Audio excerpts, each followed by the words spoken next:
woman of worth. Woman, Eshet, Hayil, malakas. Sabi niya, worth. Alam ko kung sinong naisip nyo ngayon kasi sa Facebook, woman of worth, ang inihahambing siya. Yung, ito, pink ang kulay ito. Pink ito.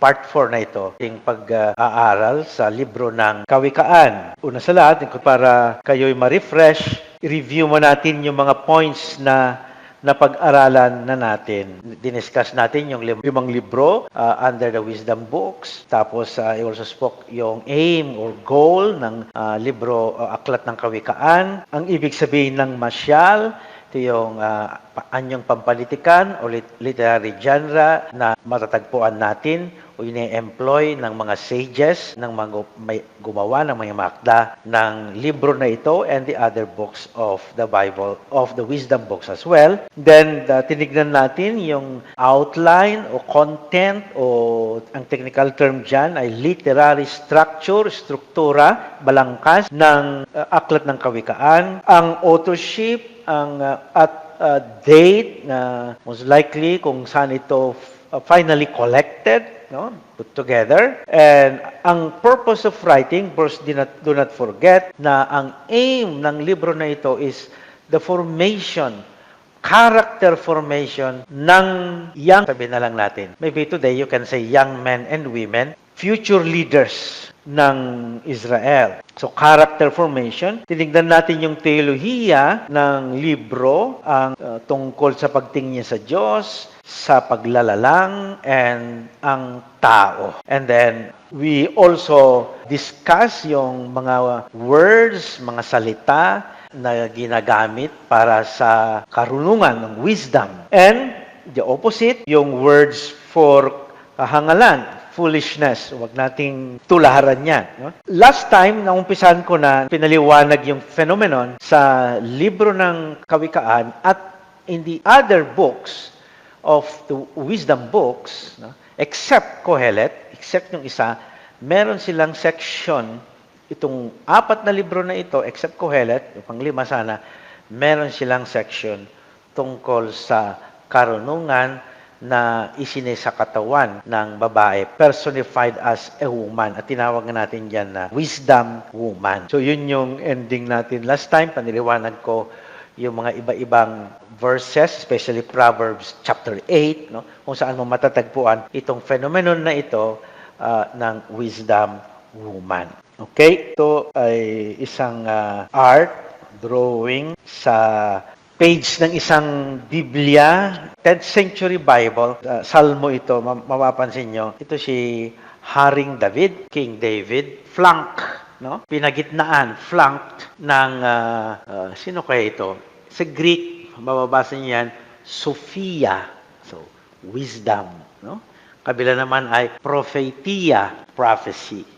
So, si Haring David, king, okay, ang pinagitnaan siya ng karunungan at prophecy. Para bang itong pamumuno mo, Haring David, ay ang iyong poder, ang iyong gabay ay karunungan at prophetic action. Maalala nyo yung prophetic na salita ay hindi panghuhula, kundi yung pagsusulong ng katarungan, especially para sa mga inaapi o nasa laylayan ng lipunan, katulad ng mga tinawag ni Propeta Amos, Isaías, Hosea, at Micaiah, o Micah. So, ang ganda ng portrait, imagination ng artist na napalagay sa isang page ng lumang Biblia.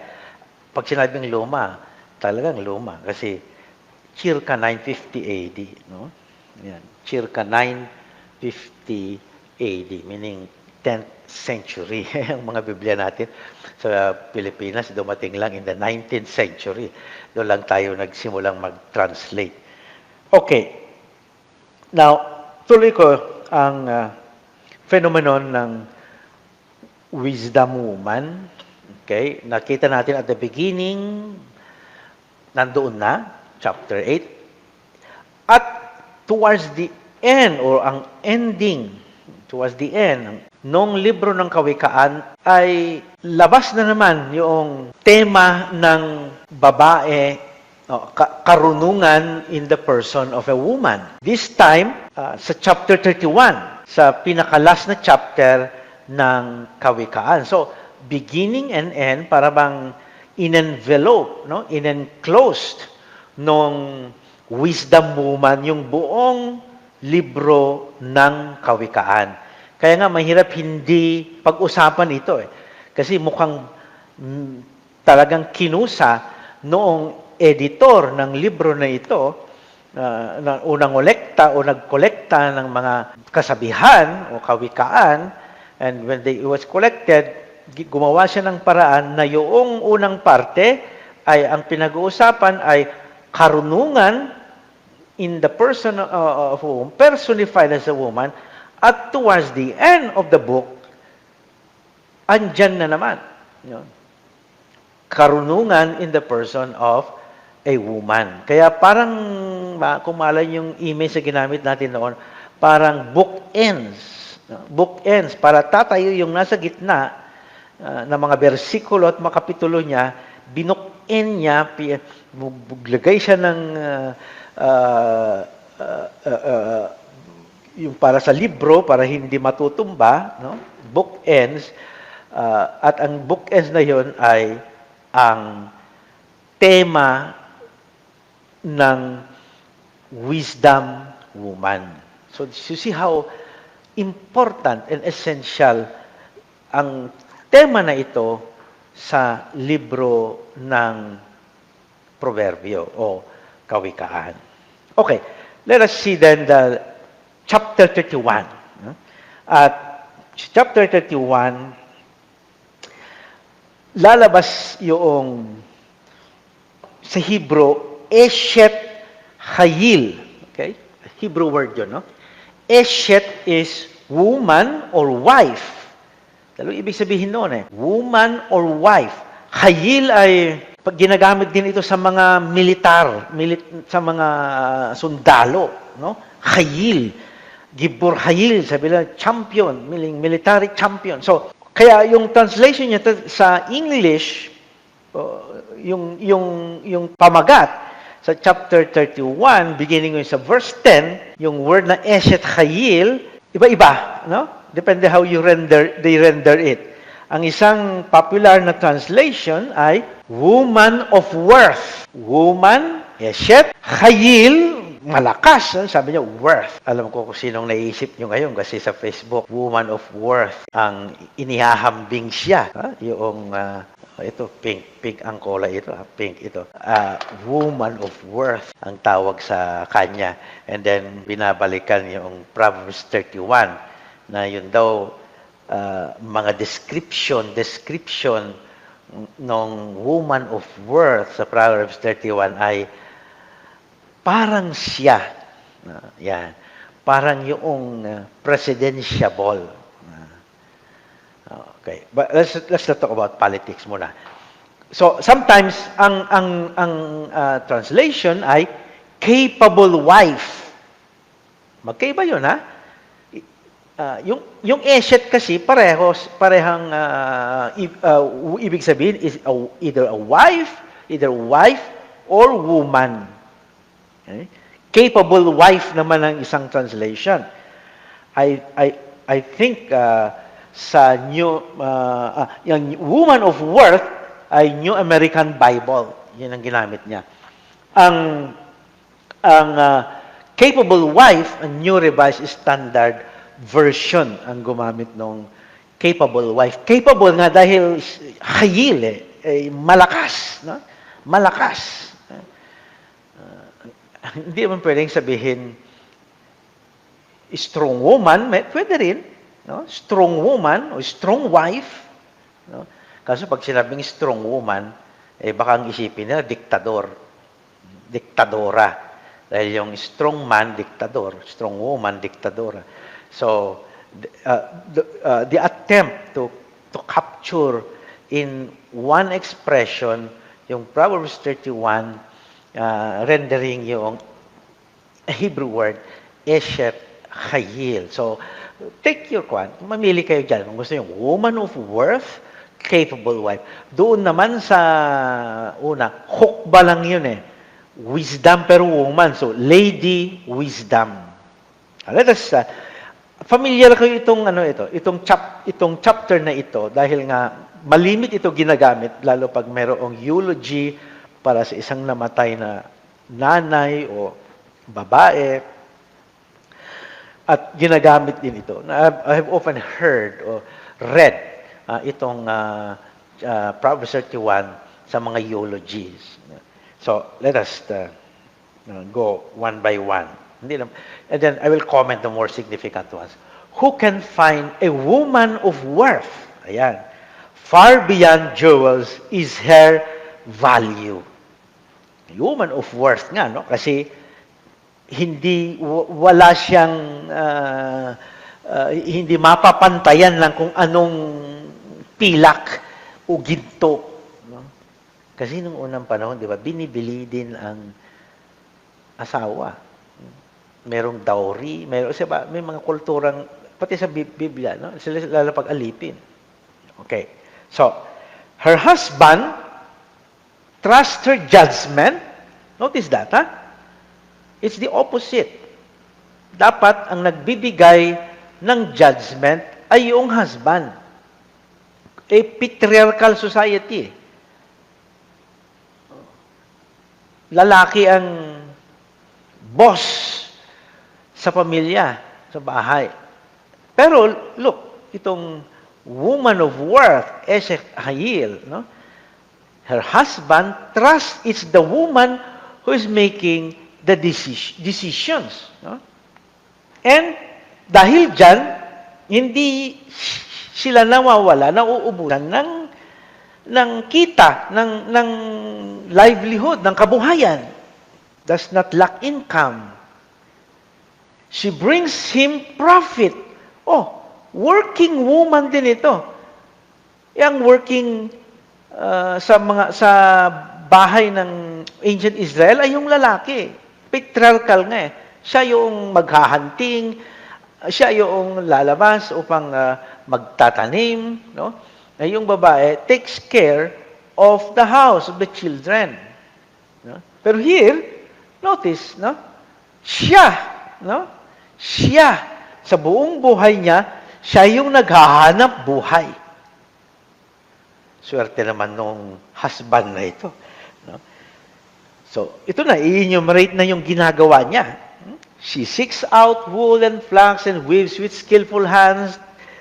Like a merchant fleet, she secures her provisions from afar. No? Naglalakbay siya para maghanap buhay.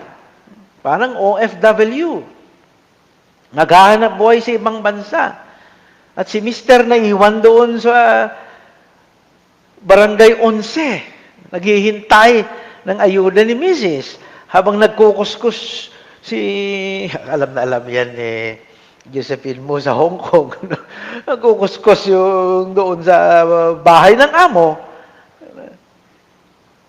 And she rises while it is still night. Oh. Anong sabi ng mga matatanda noon? Early to bed, early to rise. Make children happy and wise. No? So she rises, takip silim pa, no?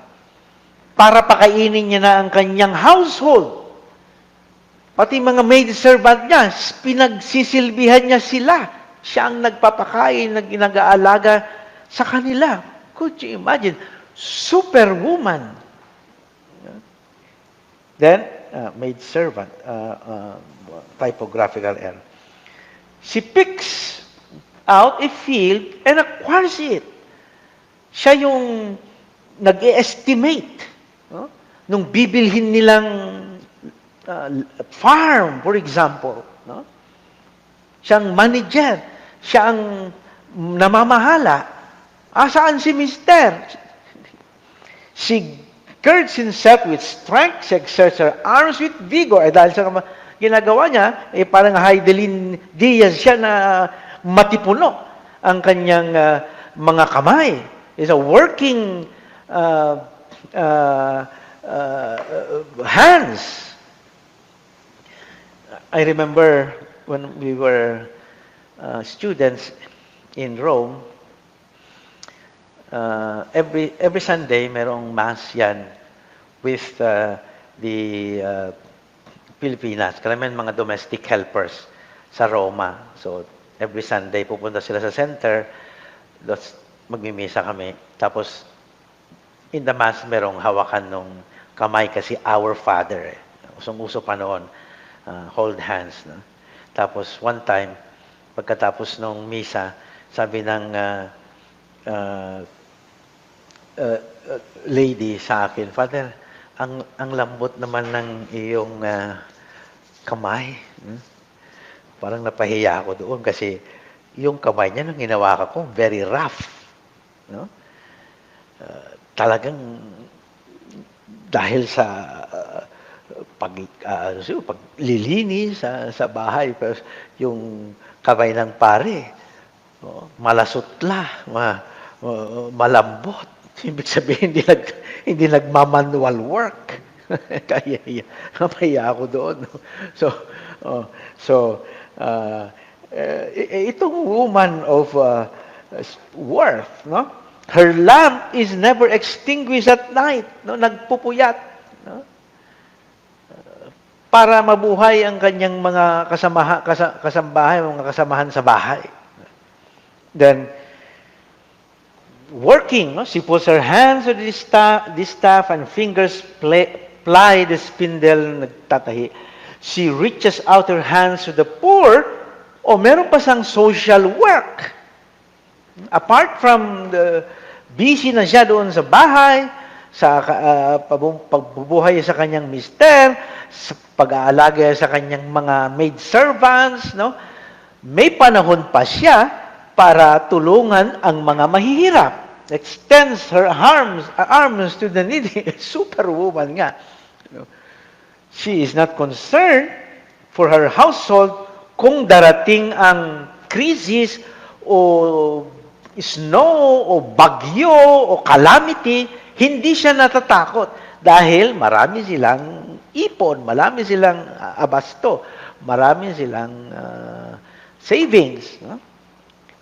She's not concerned about when it snows, all her charges are doubly clothed dahil natahi niya na yung mga damit ng kanyang kasama sa bahay, kaya pag taglamig, no, hindi siya nag-worry. Sila nag-worry. So, ayan, she makes her own coverlets, fine linen and purple are her clothing. Bakit purple? You know, in the olden days, ang very expensive color, damit ay color purple. Kaya nga si Jesus, dinamitan siya ng purpura, ng kulay purpura. Her husband, yun si husband, Mr. Husband, dahil sa misis niya, dahil kay Eshet Hayil, dahil kay woman of worth, nag-honorable yung husband. Prominent sa city gates.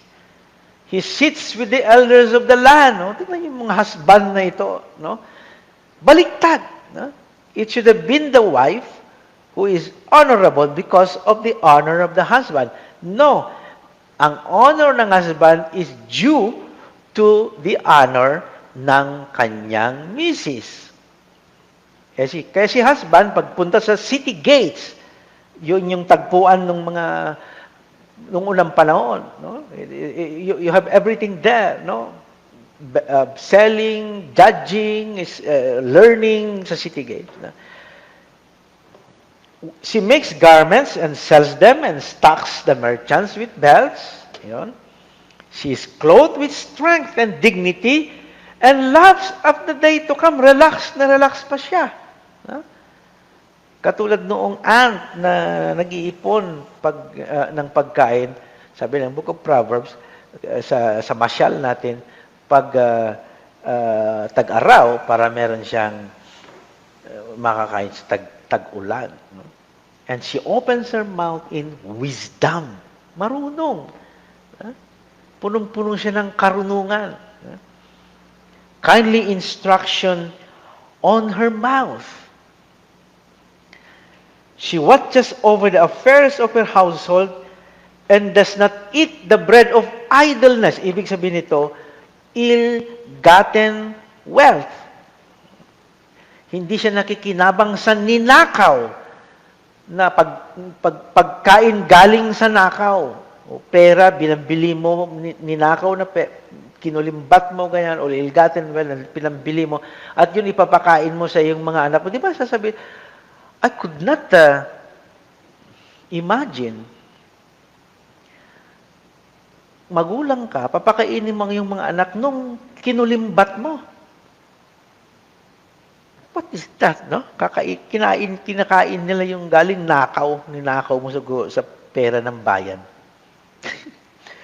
He does not allow his household to eat the bread of idleness, meaning galing sa masama. Her children rise up and call her blessed. You're blessed by God. Sino po ba hindi magpapasalamat sa nanay nila na ganyan? Pati yung husband, praising him. Many are the women of proven worth, but you have excelled them all, sabi ng asawa at kanyang mga anak. And then there is the footnote about beauty, physical beauty. Charm is deceptive. Nakapanliling lang ang physical na appearance ng tao, kasi beauty is fleeting. You cannot but agree with that, no? Karanasan natin lahat yan. Beauty is fleeting. But the woman who fears the Lord is to be praised. Remember, yung beginning of wisdom is fear of the Lord. So, ang tunay na maganda ay yung tao, or this time the woman who fears the Lord. Acclaim her for the work of her hands, and let her deeds praise her at the city gates. O, yan. Woman of worth, Eshet Chayil, or capable wife. Depende na kung anong gusto nyong itawag sa kanya. But you see the phenomenon of is woman. No? Last time, Lady Wisdom. Yun. This time talagang real woman. No? Tunay na babae na ito. Hindi na lang metaphor na wisdom na babae.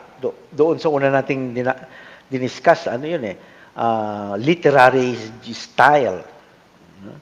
Personification. Literary style yun Yung woman, yung wisdom na pinapersonify ng woman, literary style. Ito, tunay na woman ang tinutukoy.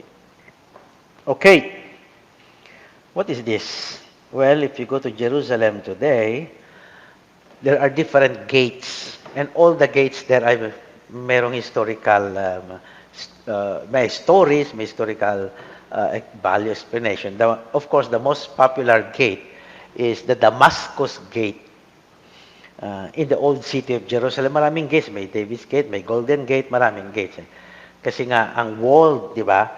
Walled ang city nung unang panahon, parang intramuros, tapos may mga gates. No? At sa mga gates na yon, doon nagko-conglomerate yung mga tao, doon nagkatipon-tipon. Doon yung palengke, doon yung bilihan, yung mall, sabihin na lang, that's the mall of the ancient world. No? Today, mayroon pa rin konti. Hindi na. Pero siyempre, symbolic na lang yung mga nagtitinda dito. Unlike before. So, everything happens kaya sa Biblia, mapapansin nyo, ang daming word na gate. Open the gates, ganyan. And let the come and let the king enter in his glory, ganyan. So gates, no? Huwag yung isipin na parang yung gate ng bahay natin. Hindi gano'n, no? It's really a big entrance, no? Or exit. At Damascus, popular nga because this is where this gate leads when you go to Syria, Lebanon. Siyempre, sino ba ang dumaan dyan na on his way to persecute the Christians in Damascus, in capital of Syria at that time, and on his way, he had a revelation and conversion. St. Paul, diba? Dumaan siya dyan. Most likely dito siya dadaan kasi pumunta siyang Damascus. Okay, but just to give you an idea of the importance of gates. No? Pag nagbabanggit ang Biblia ng gates, city gates, pag ganon, talagang yun ang sabi mo lang mall, ng palengke o where people gather every day. May tao doon. Nandoon din yung korte, nandoon yung plaza, nandoon yung mga nagtuturo, nandoon yung mga magtitinda, nandoon mabibili. So, okay. 5 reasons why, 5 or 6, depends, why wisdom is personified as woman. Ano kayong dahilan? Bakit nalang itinatampok ang babae na in the midst of that kind of in the culture na very patriarchal ang orientation, ay may mga ganito, especially sa wisdom books. As I said, 4 ang may ganitong libro, 4 na may tema 4 na libro ang may tema. So it is really worth discussing and understanding it. So why? So one of the explanations ay dahil sa influence ng ancient Egypt sa kultura ng ancient Israel, especially sa wisdom, napapala sa wisdom books. Kasi nga, yung idea nung ancient Egypt ng karunungan, justice, katarungan, personified din as woman. Tawag nila ay si Maat, the goddess of justice, the goddess of wisdom. So, baka, sabi ng mga nag-aaral ng libro na ito, that phenomenon of wisdom woman you find in the book of Proverbs and other books later might have been coming as a kind of a cultural influence nung kultura ng Ehipto, sinaunang Ehipto, na kung saan yung kanilang goddess Maat ay yung pagtingin nila sa katarungan at karunungan ay in the form of a woman also, like goddess Maat. So, yan yung isang explanation. Another explanation kung bakit personified wisdom personified as a woman ay dahil daw dahil ang tinuturuan nga ay mga young boys, no? Learning, forming their character for the future. So, ang pinakamagandang device to teach them, no? Teaching device. Di ba, merong pag nagtuturo ka, ano yung pamamaraan mo para ma-excite ang iyong mga student. Yan ang laging mahirap sa isang guro, no? Madaling magturo, magle-lecture ka ganyan, pero how to make them excited doon sa sinasabi mo, tinuturo mo. No? So gagawa ka ng mga PowerPoint, may mga ano doon, may mga images, no? Minsan meron kang kanta na ina-analyze, may movie, may mga you have to be super creative, no? To attract yung mga tinuturuan mo. So parang ganun din daw ito, to attract the young boys, the boys or the young men who are learning by using the idea of beauty and feminineness. No? So, the moral beauty and richness of divine wisdom para lalo silang maingganyo na yakapin tanggapin ang karunungan at ma-form sila, mahubog sila through wisdom. Okay? So, hindi sila nila i-reject. Or number 3, socially, at that time, sabi nila, maaring, there's a big percentage of that, no? Na yung role of women at this period of time, after the exile, ay palakas na ng palakas. The greater role of women. Kahit na ang mundo ay kultura ay patriarchal, meron ng mga attempts, no? And karanasan na yung kababaihan ay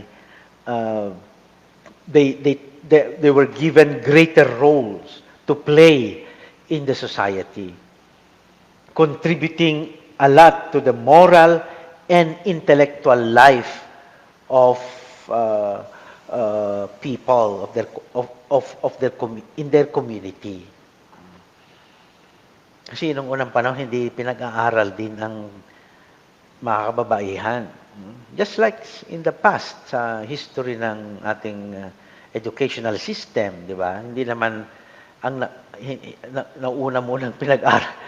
May mga kultura pa na gano'n na hindi pinag-aaral yung mga I remember very well yung isa naming ALS in Tagaytay City. I remember that in Tagaytay City meron din yung lola doon na nag-enroll ng alternative learning system. Yung tatapusin yung elementary, hindi siya marunong magbasa at magsulat, something like mag-80 years old na siya, no? At na-interview pa nga siya ng television eh. Hindi siya marunong so tinuturuan ng mga doon sa tinayo na alternative learning center sa Divine Word Seminary Tagaytay, and then yung may teacher doon, no? Pati yung apo niya tinuturuan din siya na magsulat at para makapagbasa ng cellphone, sabi niya, at saka makita niya yung saan siya hihinto kasi yung jeepney, di ba, may mga doon, may mga pangalan kung saan siya pupunta at hihinto. Hindi niya mabasa yun kaya hindi siya nakakasakay ng pampublikong sasakyan. So, gusto niyang matuto, no? At nung ini-interview na siya, bakit hindi ka, matanda ka na lola at ngayon, at hindi ka natutong magbasa at magsulat? Sabi niya, kasi pinagbawalan ako ng aking tatay na pupunta sa school, sabi niya. Dahil liligawan lang naman daw ako doon, kaya hindi niya ako pinapupunta doon. So, may idea pa rin talaga na ang mga lalaki lang mag-aaral, ang babae maiwan sa bahay. So, but you see here, no? It is already parang a big breakthrough, a sign that in ancient Israel, women are contributing to the moral and intellectual life ng pamayanan. Okay. At number 4, okay, I think hindi 5 ito, but 4 lang binawasan. Number 4, sorry. Mabilis ang Number 4, sabi ko dito, power can be exercised by women better than men. Hindi galing sa akin yun, galing sa mga commentaries. Yung observation nila, bakit wisdom woman? Dahil yung wisdom nga, you remember, life, discipline, prudence, no? Authority, power. So talagang ito yung mga kailangan sa society na may harmony and order. Kaya siguro ginamit yung image na babae, wisdom woman, kasi women can exercise power responsibly better than men sa experience natin. Although may mga women din na who abused the power ng kanilang husband. Kaya nga may tinawag yan na conjugal dictatorship. Anyway, that's not but that is the observation dito, no? Wisdom na hindi na lang domain ng court and temple scribes ng mga kalalakihan, pero nandun na rin yung influence of the mother in the formation of future leaders. Okay? Nandun na din. No? An example nito ay yung, kung maalala nyo, yung second book of Maccabees, no? In chapter 7, yung 7 anak nung babae, nung ina, they were all imprisoned and being tortured and about to die. And one by one ay ini-execute ng hari. Kasi nga, they were asked to abandon their religion, Jewish religion, but they held on to their faith. Simula doon sa nanay, pinapaalala ng nanay na maging matibay sila at remember yung mga itinuro ko sa inyo, sabi niya. Pinapatay sila sa harap ng nanay eh. No? Sa halip na sasabihin ng nanay na, anak, sige na sabihin mo na lang, huwag kang maniwala sa Diyos na Yahweh. Just abandon para mailigtas ka, para hindi mabubuhay ka. No. The mother was reminding the children, the sons, hold on to the faith. Yung mga itinuro ko sa inyo, remember it. Meaning, your faith in God is uncompromisable even in the face of death. Kasi nga tinetreaten sila na pag hindi nila i-abandon, tatalikuran ng relihiyon nila na Judaismo, they will be killed. Ngayon nga, namatay sila lahat. Martyred. They were martyred. Pero doon yung makikita mo yung influence of the mother in the formation of the children. And they were leaders of the pag-aklas laban doon sa Griegong hari na ng api sa kanila at gusto nila silang lipulin at ubusin and make them all abandon their faith. So, ayan. And number 5 ay sabi ng medyo napahaba ito. Okay? Hindi natin lakat. A new language for talking about God. Sabi dito. Ano ibig sabihin yan? Na sa wisdom woman na ito, lady wisdom, para bang giving us a hint that we don't have always to conceptualize God as a he, a male. Kasi nga, if we tend to do that, we might have the idea na mababa ang kababaihan. And that has been proven in the history of how we treat women in the past. Ang tingin nila, dahil ang pagtingin mo sa Diyos ay lalaki, kaya ang tingin mo sa babae ay inferior sa lalaki. May ganyan pa rin na pag-iisip hanggang ngayon. Kahit sa simbahan. I tell you, no?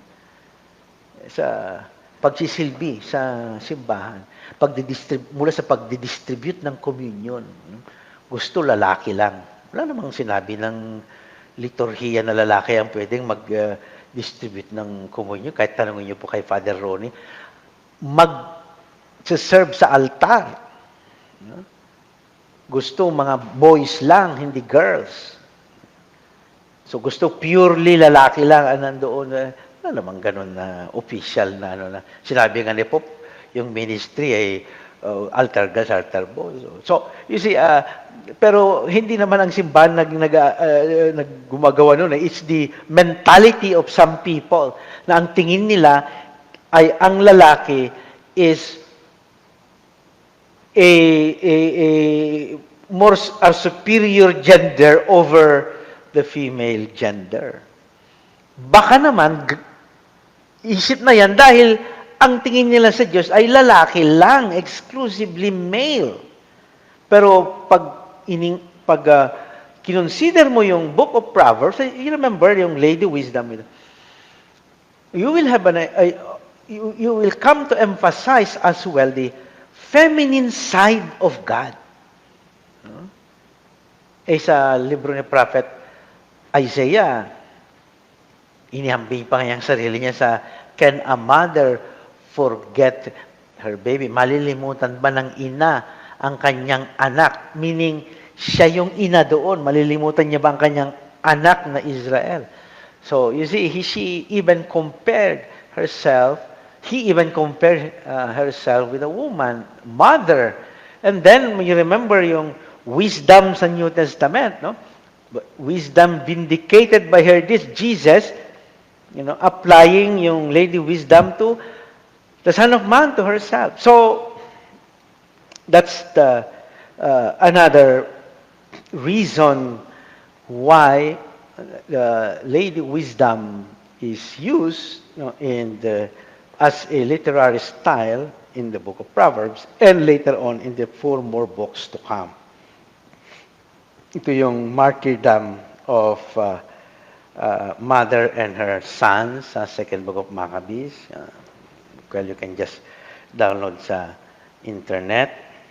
Now, 11 naman. Last point, okay? Pardon me na lang. Pardon me sa mag-extend tayo ng konti.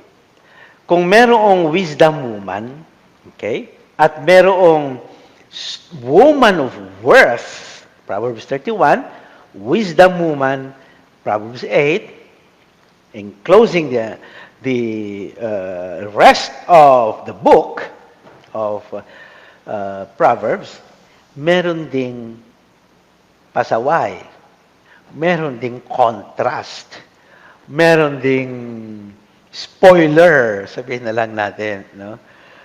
At ang tawag dyan ay the strange woman.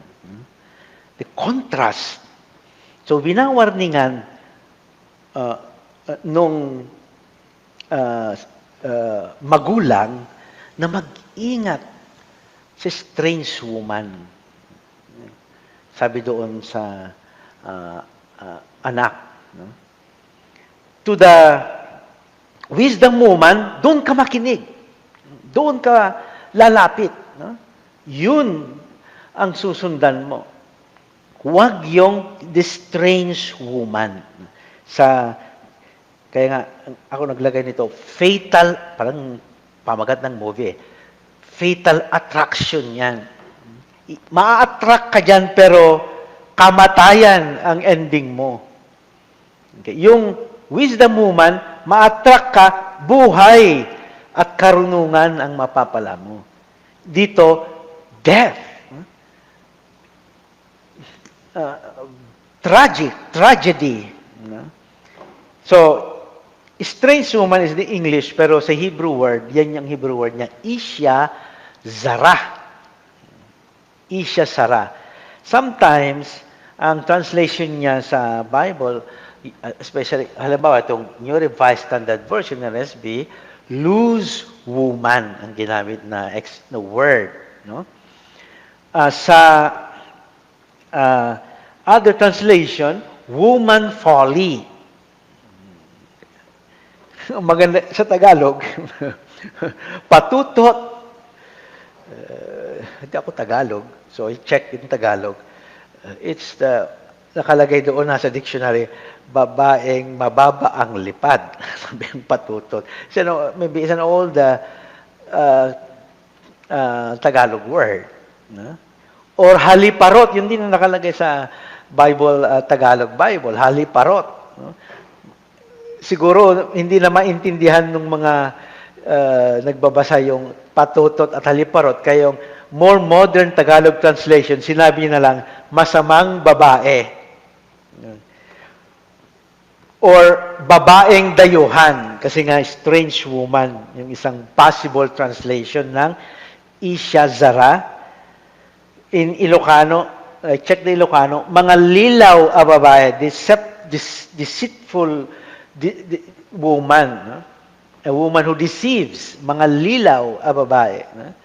Or in Bisaya, dumuloong babaye.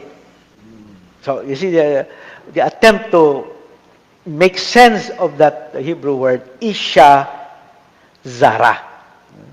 Let me just use the word, the strange woman. Okay. Kasi, strange yung behavior niya. Doon sa wisdom woman, in contrast to the wisdom woman. Let's see some examples. Okay? In Proverbs chapter 5, sabi niya, my child, be attentive to my wisdom, incline your ear to my understanding. Ito yung magulang na pinapayuan ng mga anak. So that you may hold on to prudence, and your lips may guard knowledge. Okay. For the lips of a loose woman, yun na yung strange woman, drip honey, matamis siyang magsalita, smoother than oil. Kaya, mag-ingat ka dyan. Mag-ingat ka. Magaling siyang mang-deceive. No? Ma-smooth ang kanyang pananalita. No? Maiengganyo ka. And, but in the end, ayun, death, Sheol ka mapupunta. Sheol is another word for, is the depository of the dead. No? Ang Sheol. Where the dead, whether good or bad, doon na i-deposit underneath the earth, Sheol. So, doon ka mapupunta. So, mag-ingat ka sa kanya. Okay. Now, then, another, in Proverbs 7, sabi ng, nakikiusap ang mga magulang, my son, keep my words, keep words of the parents, treasure my commands, keep my commands and live, and my teaching as the apple of your eye, band them on your wrist, write them on the tablet of your heart. Remember our Shema, dasal natin, bind them at your wrist as a sign, and let them be pendant in your forehead, write them on the doorposts of your houses and your gates, para hindi mo makalimutan. Say to wisdom, kapatid ka, kapatid kita, you are my sister, kaibigan kita, ang Lady Wisdom. Wag kang bibitaw sa kanya, para it will keep you away from the strange woman with her smooth words. Kaya wag tayong maniwala agad sa taong magaling magsalita, using smooth words. Kaya maraming naniniwala agad sa mga trolls, fake news, ganyan, wrong information, na ganun, kasi magagaling. No? Naniwala ka naman agad. No? And sabi, for at the window of my house, sabi ng magulang, through my lattice, I looked out. And then nakita ko, among the naive, ikaw, di ba, you remember yung petit, yung simple-minded, simple, naive. I observed you among the young men, and papunta ka na sa bahay niya, walking toward her house, at the dusk in the day, in the dark of night. So, patakas yung yung binata, naive, no? Hindi niya alam yung kahihinatnan ng gagawin niya, no? Then the woman comes to meet him dressed like haliparot harlot with secret designs. And then so sineseduce siya, no? Yung naive na young na binata na with such seductive speech, no? Pinapersuades him with smooth words, no? To compel him. No? Notice, right away, he follows her. At anong ending mo? Para kang ox, para kang baboy na, hayop na dadalhin sa slaughterhouse, sa katayan. Okay. Meaning death. He is like a bird rushing into his snare, bitag, no? Not knowing that it will cost him his life. So, yun yung warning you remember warning is a form of wisdom. I told you yung words for wisdom, we had the word warning, discipline. Sa Proverbs 8, Proverbs 9 more or less, the same din. No? So, kasi it's almost time. No? And sabi ng strange woman, no? Sabi niya doon sa iniengganyo niya na yung petty, yung naive, no? Yung walang muwang, sabi natin nung last time na Tagalog na dinaanan natin. So, sabi niya, let those who are naive, halik kayo. Stolen water is sweet. And the bread taken secretly is pleasing. Kainin natin yung mga ninakaw, yung ill-gotten malalahan na lang, coming from criminal acts. Little do they know that the shades are there, meaning death. Shades and Sheol, same parallel word, that her guests are in the depths of Sheol, meaning this strange woman brings you to your destruction. Yan. Bakit may ganon? Okay. I think this is my last point for tonight. Possible context, para maintindihan natin yung appearance ng strange woman sa Proverbs. No? To highlight the importance of the counsel of Lady Wisdom. So para ma-highlight yung importance, critical na pagsunod doon kay Lady Wisdom, huwag mong tatalikuran ang karunungan. No? Kaya inintroduce yung idea na ito ang opposite niya. Pag tatalikuran mo ito, mapupunta ka doon sa strange woman. Number 2, kasi may policy after the exile, unfortunately, but it has become like a part of their identity and religious. After the exile, they needed to survive the identity, Jewish identity, kaya pinagbawal yung marriage to a foreigner. Mayroon dyan sa Book of Ezra. Bawal ang intermarriage, meaning marriage between a Jew and a Gentile. So yung foreigner is foreigner Kaya iiwasan mo yon. So ang tingin nila sa babaeng dayuhan ay masama. There are still some mentality na ganun. Pag dayuhan, mababa ang tingin. I remember, I will not give examples anymore for lack of time. Pero that's another possible context. And number 3, as a symbol, symbol ng the faithfulness to the Torah.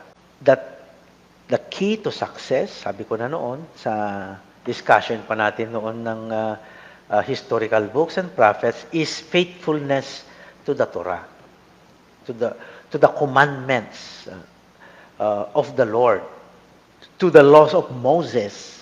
Yan, Torah. Yun yung will make and break you. Unfaithfulness to the Torah leads to death.